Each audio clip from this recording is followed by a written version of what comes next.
There is another gentleman who wants to ask the second question. Please. Thank you very much. I'm Faridunari and I'm a journalist in Afghanistan.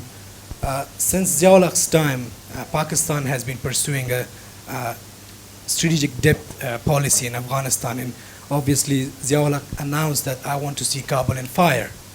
Now, we can leave aside the government, but the Pakistani mindset, the people there, they are thinking that Afghanistan is a country that's going towards chaos rather than helping this country. My question would be, do you want an Afghanistan that is a friendly country towards Pakistan, a brother country as our president always announces? Or do you want it as an enemy? You have India on one side, Afghanistan on the other side.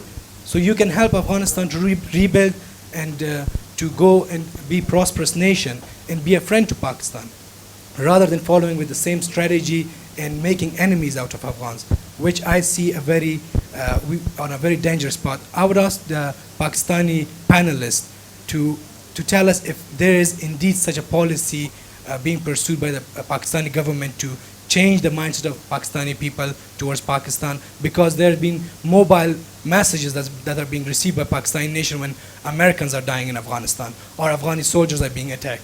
So is there a policy? If not, what can be done to tackle this? Thank you. You are partially right, I would agree with you, but let's look at it. Why do we accuse each other of this? But I think things are not that bad. If you recall, in early 1960s, I think it was 63, 64, our relations were not that good. And despite, sorry, that was 1965. We had a war with India, and your government, despite the fact that our relations, as I said, were not that good, assured our government not to worry about the western border and rather park the planes in your beautiful country, but concentrate on the eastern border. So the two people understand each other very well. Let's leave the two governments in their policies, but I think we can build on that pressure. And then let's not forget the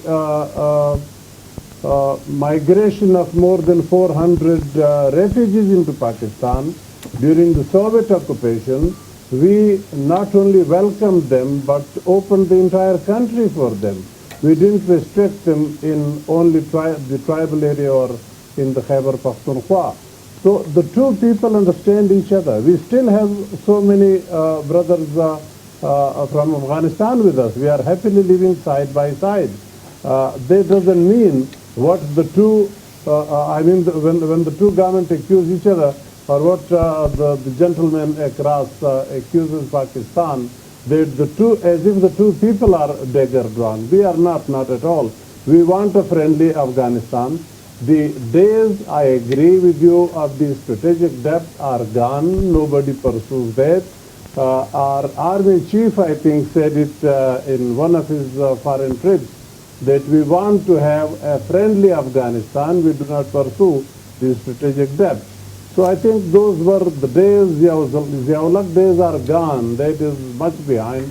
Let's look forward. The two people understand very well and can live happily with each other. Can I just add to that a little bit?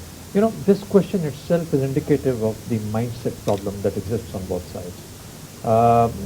The issues that we need to look at is Pakistan has always had a very congenial relationship with Afghanistan. We've never gone to war with each other. Why would Pakistan now want to make Afghanistan a hostile country to Pakistan?